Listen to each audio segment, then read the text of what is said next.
Selamu alaikum wa rahmatullahi wa barakatuhu. Vlezër kemi disa pyetje.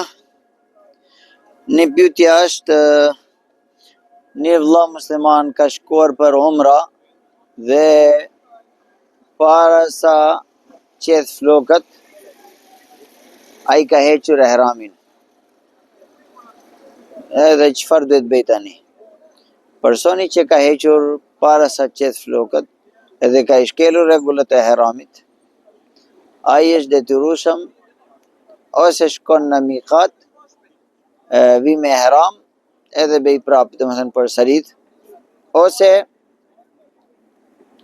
ai duhet pagoj një dam, një kurban. Kjo është i zgjedhja e personi. Pyetja e dytë është që a është e lejuar bërja tawaf pa abdes? Vlezër, tawafi nuk bëhet pa abdes. Tawaful bajti ka salah, ka thënë dërguar Allahu xhalla shanu, tawafi Kaaba është si namaz. Gjitha kushta që ka namaz, gjas kushta namazit në dim para. Ato gjitha kushta që ka namazi ka tawafi. Vetëm në tawafi lejohet të ne diskutojmë folja, bërja diskutimi, muhabbet, por nuk lejohet domethënë bërja tawafi pa abdes. Patjetër duhet abdes për tawafi. Një pyetje tjetër është, një vëlla ka bërë pyetja që një vëlla shiti shtëpinë e tij dhe ka, domethënë banka ka mbajtur leka. Ka shitur shtëpia edhe leka që ka paguar personi ka qëndruar në banka, edhe banka ka bllokuar, nuk ka dhënë drejt ta përdorësh deri në 8 muaj. Tani është kaluar viti, a është detyrë dhe një zakati? Përgjigja është patjetër është detyrë dhe një zakati. Ai në qoftë se ishte ka pasuria tjetër edhe është pronar i nisab gjatë viti, ato leka që i kanë ardhur gjatë rruga, ndoshta disa leka kanë ardhur para një muaj. Zem shembull që një personi viti kaluar në një Ramazan ishte pronar i nisab. Tani kur erdhi, robi vazhdimisht punon, sot, nesër, pas nesër, ashtu çdo ditë ka shtohet pasuria e tij ose paksohet. Atëherë ai data në Shaban ai kishte 5 milion lek. 5.000 euro, mund të themi ne. Tani duke fituar çdo ditë lek, data 30 Shaban ati ka ardhur 5.000 tjerë edhe 10.000. Tani dje data 30 Shabani ai është bërë pronari 10.000 euro. Ai ka detyrë ta pagon për 10.000 euro zakat, jo 5.000 euro që ka vetëm. Edhe pse kanë ardhur ato euro para një ditë. Pse ai është pronari nisabi me leka që ka i vitrën në dorën e tij 5.000 euro. Atëherë dita fundit që kanë ardhur edhe ata lekë hyrët në zakat. Ashtu ai vëlla musliman që ka shitur shtëpia, patjetër ai ishte pronari nisabit. Edhe leka që ka gjerur 8 muaj bllokuar në banka, ai prap ai personi nesër kur do vit dita për të paguar zakati, është detyrueshëm të bashkojë ato leka që ishin bllokuar në banka edhe bashkë me ato duhet të pagojë.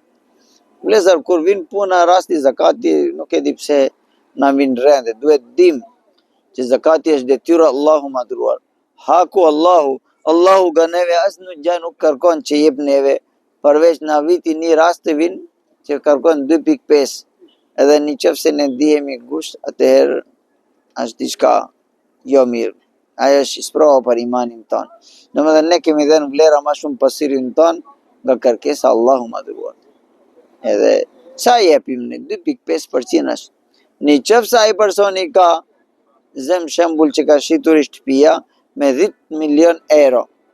Prap ai ka për të paguar vetëm 25.000 euro zakati. 2.5% zakat është. 2.5% çfarë është? Është gjë. Prandaj duhet kemi zemrë gjerë për detyrat Allahu madhuar që na kërkon Allahu xhalla shanu.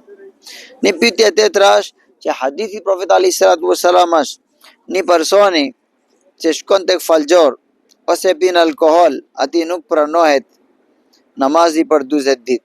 a shkon këtë hadithi edhe për agjërues, kuptimi është një shkon tek falgjor ose ka pi alkohol, ai edhe agjeron, a pranohet agjerimet ti apo jo? Vëllezër, hadithi Profetit Selam nuk pranohet, kuptimi nuk është se nuk shlyhet detyra. Detyra shluhet dhe nuk merr sawabi plotësisht, ashtu siç merr një personi që nuk ka shkuar tek falgjor ose nuk ka pirë alkohol. Po pranimi real me marrja e kënaqësi Allahu xhaleshanu nuk bëhet. Ky është kuptimi. Prandaj edhe ai personi që pin alkohol dhe agjeron, ai është shumë herë më mirë nga atij që pin alkohol dhe nuk agjeron. Prandaj nuk duhet dallohemi, duhet agjeroj. Çdo veprim i mirë tek Allahu xhaleshanu ka vlerën e vet. Një pyetje tjetër është, një njeri është e zgjuar gjunub mëngjes, edhe ka filluar agjerimi, po ka kaluar gjithë ditë me gjunub liku. Kjo veprimi nuk është mirë vëllezër, personi nuk është serioz me agjerimin e vet. Në qoftë se nuk ka gjetur koha për marr gusul, kishte tayemmum. Minimum kishte bërë tayemmum. Nëse nuk ka ujë, nuk përdor dot ujë. Po nëse ka lënë pas dora, atëherë ai nuk ka dhënë rëndësia agjerimin e vet. Ai patjetër ka qëndruar pa ushqim, pa bukë, pa ujë, por nuk kishte shpirti i tij prezent edhe nuk fiton sawabi agjerimi. To ishin disa pyetje vëllezër. Një vëlla ka bërë pyetje tani që ka rrjedhur shumë hund me gjak.